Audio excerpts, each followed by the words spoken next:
हाय, it's Abdul रहीम रऊफ। तो आप देख रहे हैं मेरा ये यूट्यूब चैनल।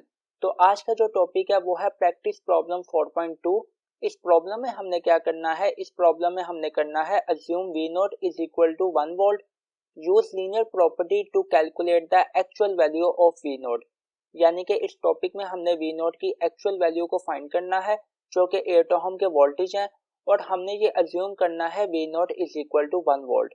तो इस सर्किट को हम नोडल एनालिसिस की मदद से सॉल्व करेंगे, जिसमें हमारे पास दो प्रिंसिपल नोड हैं।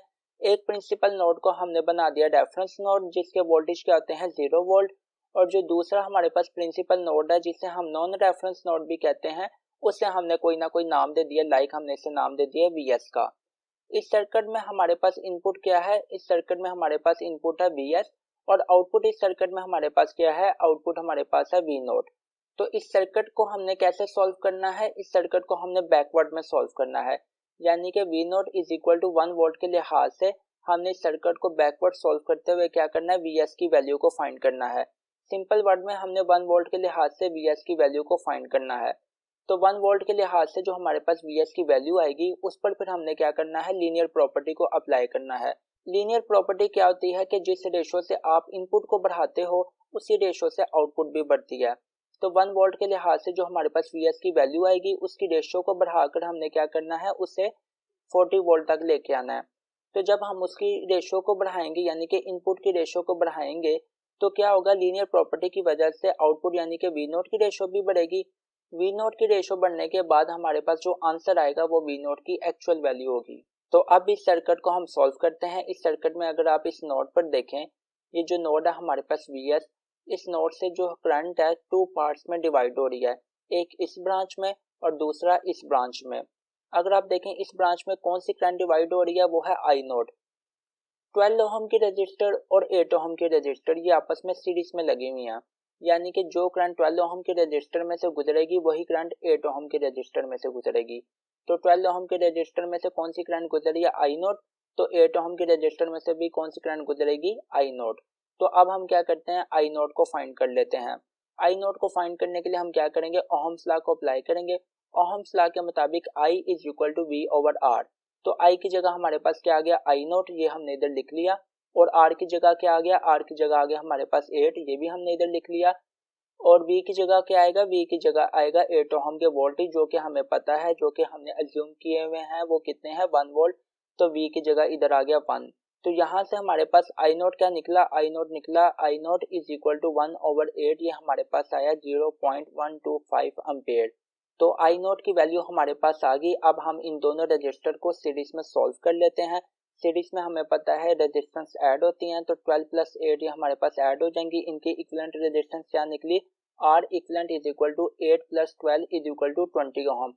तो इन दोनों रजिस्टर की जगह हमारे पास एक रजिस्टर आ गई जो कि सीरीज में सॉल्व की हमने, वो क्या है 20 ओहम।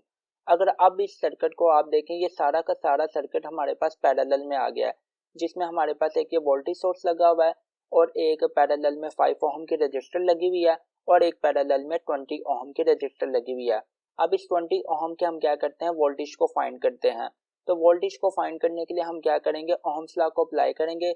सिंपल वही ओहम्स लॉ है, क्या, V is equal to I into R. तो आर हमें पता है वो क्या है 20 ओहम, तो इधर आर की जगह हमने लिख दिया 20।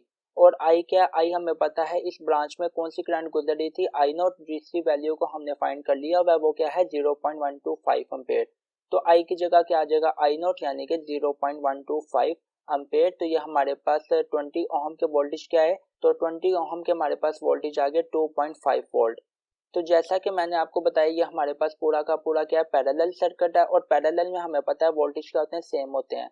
यानी कि जो वोल्टेज 20 ओहम के होंगे वही 5 ओहम के होंगे और वही क्या होंगे, वीएस के होंगे। तो 20 ओहम के वोल्टेज हमारे पास क्या निकले 2.5 वोल्ट, तो 5 ओहम के भी वोल्टेज क्या होंगे 2.5 वोल्ट। इसी तरह वीएस भी हमारे पास क्या होगा 2.5 वोल्ट। यानी कि V naught is equal to 1 volt के लिहाज से हमारे पास वीएस की क्या वैल्यू निकली, वीएस की वैल्यू हमारे पास निकली 2.5 वोल्ट। अब हमने क्या करना है, इस पर लीनियर प्रॉपर्टी को अप्लाई करना है, यानी कि इसकी रेशो को बढ़ाकर इसको 40 वोल्ट तक लेके आना है।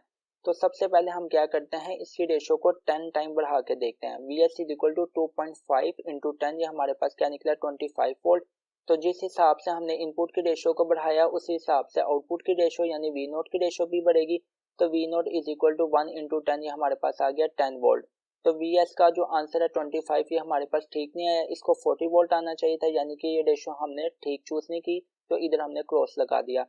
अब हम क्या करते हैं, इसकी रेशो को 15 टाइम चूज करके देखते हैं। V S is equal to 2.5 into 15, ये हमारे पास क्या निकला 37.5 वोल्ट। जिस रेशो से हमने इनपुट को बढ़ाया उसी रेशो से आउटपुट को भी बढ़ाएंगे, तो आउटपुट हमारे पास क्या आई, V naught is equal to 1 into 15, ये हमारे पास आए 15 वोल्ट। तो अभी भी ये हमारे पास 40 वोल्ट नहीं बना, यानी कि ये रेशो भी हमने नहीं सही चूज की।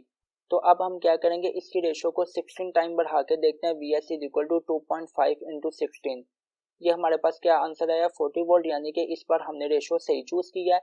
तो 16 टाइम हमने इनपुट को बढ़ाया है, तो 16 टाइम आउटपुट भी बढ़ेगी। V naught is equal to 1 into 16, ये हमारे पास 16 वोल्ट आ गए। तो वी नोट की वैल्यू हमारे पास क्या निकली 16 वोल्ट, जो कि वी नोट की एक्चुअल वैल्यू है। तो ये थी लीनियर प्रॉपर्टी और ये थी प्रैक्टिस प्रॉब्लम 4.2 और यही था आज का हमारा टॉपिक।